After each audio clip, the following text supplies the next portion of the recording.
Hello, Inang.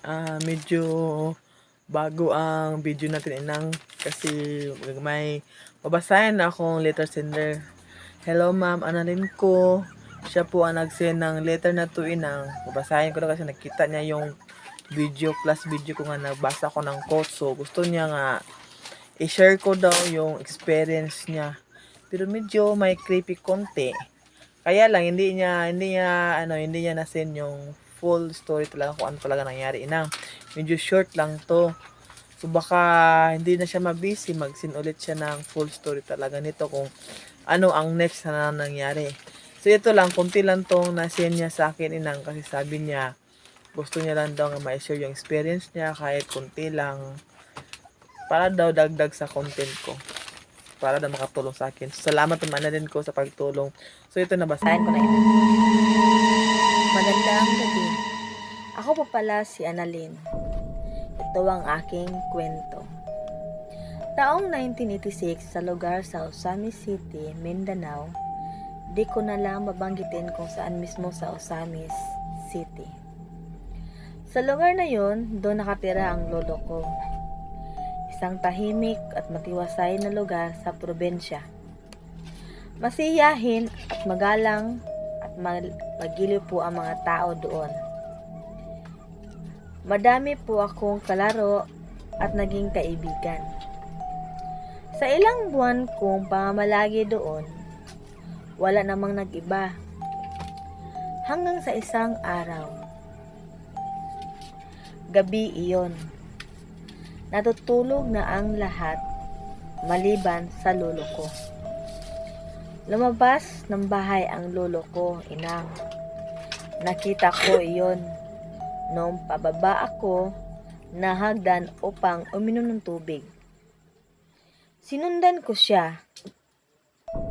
Kasi nagtaka ako.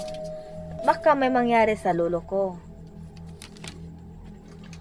Pumunta siya sa likod ng bahay sa may babuyan. So, i-imagine na natin, Inang, likod ng bahay, may babuyan. So, probinsya talaga to ang lugar ni Ma'am Annalyn ko. Then, may babuyan sila.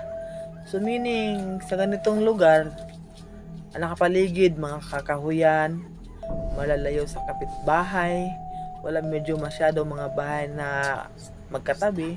So, province talaga. Kasi no, 1986, so, wala pa masyadong subdivision nun, Inang. So, asan na ba tayo? Continue tayo. Doon ko nakita na may sikretong underground ang lolo ko. Dati kasi, mga Inang, yung mga matatanda dati, yung mga old people dati, mahilig sila magkaroon ng mga parang basement, parang underground.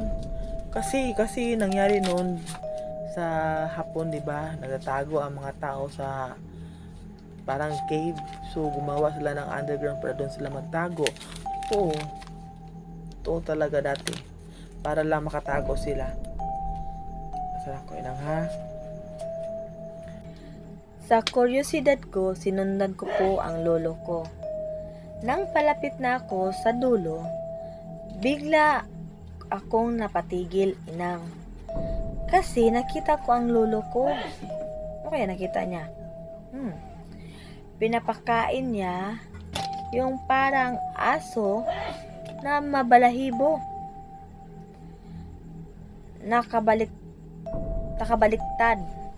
Natakot ako kasi nakakatakot talaga tingnan. Para kasi siyang sigbin. True. Kasi dati na mga ano natin yung saan tago. Yung mga matatanda dati na ano talaga yan? Sabi ng mga matatanda, yung mga nakakilala ko, yung lola ko din. Marami talagang nag-aalaga ng sigbi noon dati. Kadalasan yung may laing aswang. Kadalasan di nga aswang pero may kaibigan na sigbi. Yun talaga lalo na sa probinsya. Kadalasan talaga yung mangyayari doon. Iwan ko ba kung meron ba yan ngayon? Sa ngayong 2024, meron ba yan ganyan? Wala na akong narinig pero may mga kababalagan pa rin akong pinapakain niya parang aso na mabalahibo na nakabaliktad. Natakot ako. Kasi nakakatakot talaga tingnan. Para kasi siyang sigbin. Sa takot ko, tumakbo ako pataas at dali-dali akong pumasok sa bahay at nagpanggap na tulog. Narinig ko na lang ang yapak ng mga hakbang ni Lolo na papaakyat sa hagdan. Kumabog talaga ang dibdib ko. Sa ngayon, hindi na ako nakabalik sa lugar na yun. Andito na kasi ako sa Manila. Maraming salamat sa pagbasa ng sulat ko. Yung lolo ko po pala, matagal nang patay. Di pa kami nakabisita sa libingan niya, inang. Hanggang dito na lang po, Annalyn. Annalyn, medyo may pagka creepy nga talaga yung mo pinadala mong sulat, pero kaya lang medyo bitin. Mas maganda talaga yung malaman natin kung ano talaga ang next na nangyari, yung ano nangyari sa Sigbin, ano nangyari sa lolo mo, kung andun ba yung Sigbin sa lugar, dating yung lugar. Mas maganda talaga kung makomplete natin yung story mo para naman malinawan ang mga kaisipan namin, Annalyn. Kung narinig mo yung video ko ito ngayon, Annalyn, pwede ka mag-send na sa akin ang continuous story about sa nangyari doon sa inalaga ang Sigbin ng lolo mo, Annalyn. Willing kong basahin yun dito at willing kong iparinig sa mga followers ko. Hanggang dito na lang mga inang. Sana nasiyahan kayo sa nabasa ko ngayon na story, inang, para ka Annalyn, kasi gusto niya maibagi sa atin ang mga nangyari nun.